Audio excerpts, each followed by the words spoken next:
Hello and welcome to Thehayteamtv.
I've got a JCB 525/60 AGRI Plus here, but don't panic, it's literally just a demo, right? It's just a demo. At some point we'll look at changing our Merla, which is our middle-sized telehandler, and this was just so the big boss man could actually have a chance to have a look. Now, she is 74 horsepower, she is also 6 metre reach and can lift 2.5 tonne, which is not bad for a little machine. Even though HRS, obviously, who isn't here, and I did discuss that the grab might be a little bit on the weighty side for the size of this machine. So this machine can reach peak levels of torque at 1500 RPM, which basically at a low rev, you've still got a great amount of boom speed and transmission speed. So you don't have to rev its guts out all the time to get it to do anything. So, as most machines are going now, they've gone for horizontal radiators with blowback fan, so it'll have a reverse fan that cleans it, blows it out. Otherwise, for once, there seems to be a little bit of room in there for getting about and getting things cleaned out. Because I don't know what everyone else's machines do, our machines are always around dust and hay, and it gets everywhere. But she is... Ooh, she's tidy, and the bonnet has got serious ram on it, especially when you're trying to do this one hand. But little tweaks and things, which would be an improvement on the mid-range telehandler we got at the moment, is boom lights. Obviously, you can get them extra on anything. It's got a Q-fit headstock, which for us is a little bit on the big side. Like obviously, building sites and stuff is brilliant. Because it is possible, well, it's not possible, but it is definitely the strongest headstock in the market. I don't think anything else can take that from it. But it's just so big and so wide. On dun grab like that, it's great. But if you go put a bale grab on it or spikes and stuff, your spikes take up about half the amount of headstock. So you just got headstock in the way. Grab is a very heavy duty grab. That's why I was saying there's probably a bit too much grab for the machine. The grab is a lump. And it's got hard ox tines as well, which are very good because they tend to just not break and go on for ages. And I'm sure there's someone out there that has broken hard ox tines.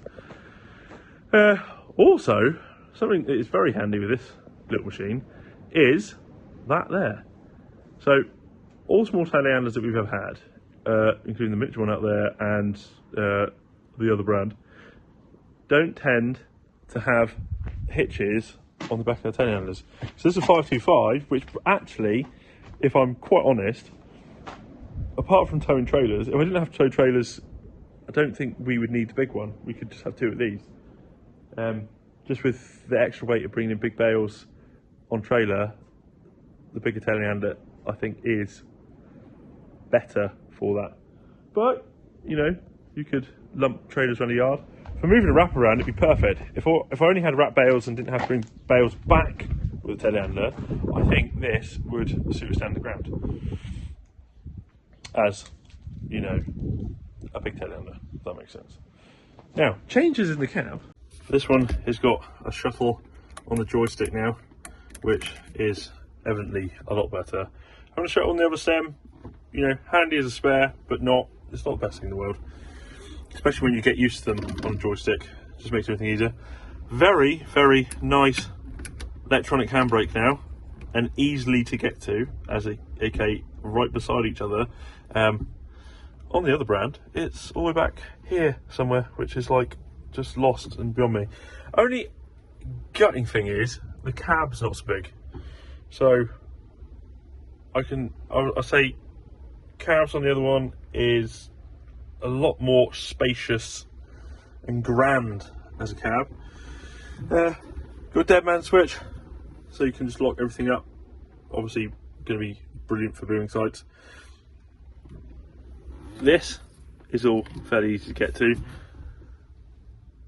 Visibility, this is what they call a V stage, so it's supposed to be a high visibility machine, which if I just keep spinning you all guys around, like from eye line, as long as that boom is down there, there's nothing you can't see. It's very visible. It's way more visible than the 538, like a lot. 538 has sort of blind spots everywhere, but it is the way it is. That's what happens when you have a boom next to you. Really handy.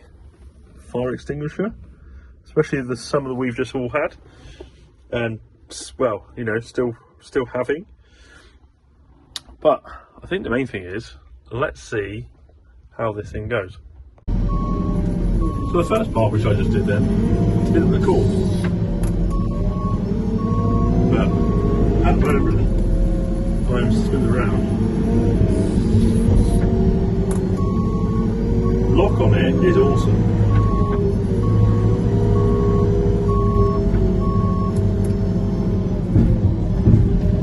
Now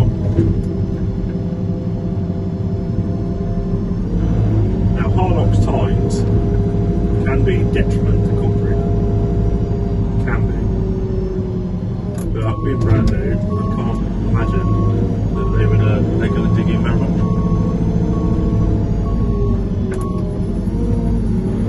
But it's not overly filthy anywhere on the farm at the moment, because we keep everything bloody clean this time of year.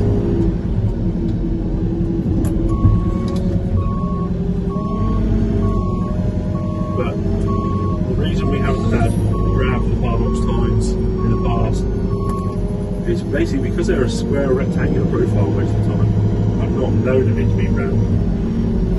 They're very, very strong, but they're not always the best for grabbing bales, because obviously normal spike is round and it's sort of like that sort of size.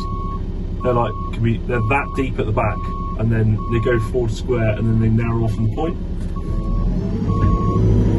So we use a dung grab, bottom of the load trailers with round bales and all sorts of things like that. Now if I just go over and finish this up before talking about things more.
Now, as much as I was sort of playing it safe because it's not ours, I don't want to scratch it.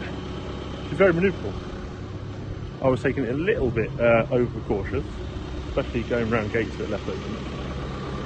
But very, very manoeuvrable. The visibility you get is different. The cab is smaller than a Merlot, but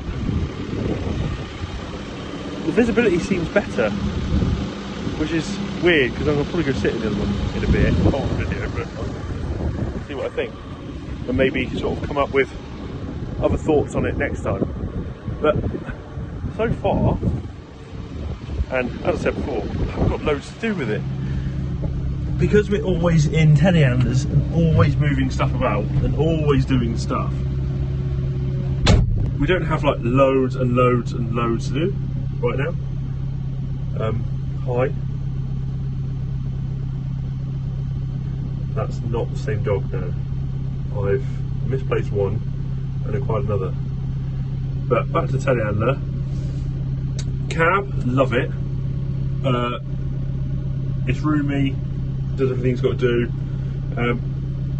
Negative, there's not as much room in the back. So in the back of a Merlot, there is a great big sort of panel around the back where the dogs sort of end up sitting, but that's just a personal thing because we've always got dogs in them.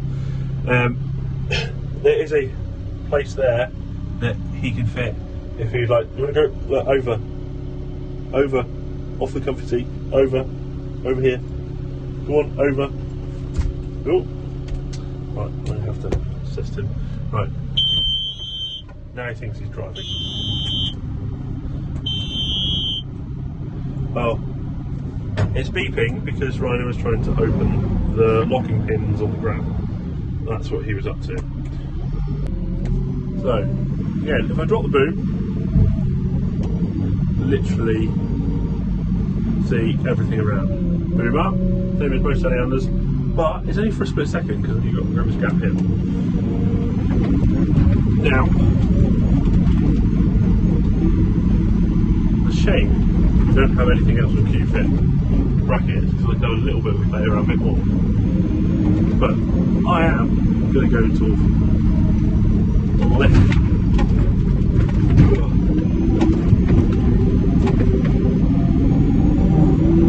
I am going to lift the veil and see roughly what these tines do and give a bit of a prognosis on whether Harlock tines are as bad as we all think they are. So, see, there's the exact problem. They're so big, instead of going into the veil, they don't, they just push it. And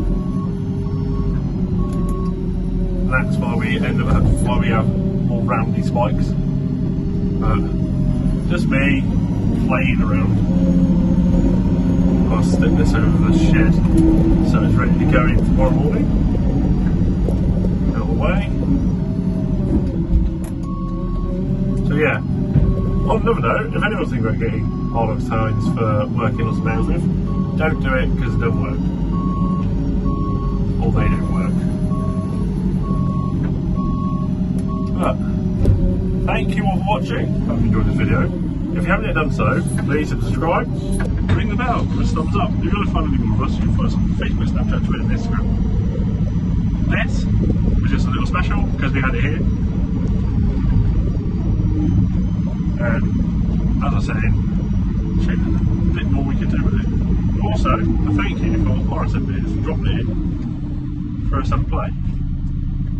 Because at the end of the day, I don't drive the middle one as much, but Big Boss Man was interested on what the 525 would be like, and he quite likes it. So we'll have to see soon. Maybe not that soon, because there is a bit of a problem at the moment that like JCBs and telehandlers and all machinery is hard to get hold of because of the sheer weight on factories' time of getting things built. So it won't be in the immediate future, but maybe in the future there might be another other one other than the green one. Nothing wrong with the green ones are awesome bits of kit, but there might be. There might not be. I have to wait and see what happens then. But until next time, see you next one. And yeah, please hit the subscribe if you haven't already.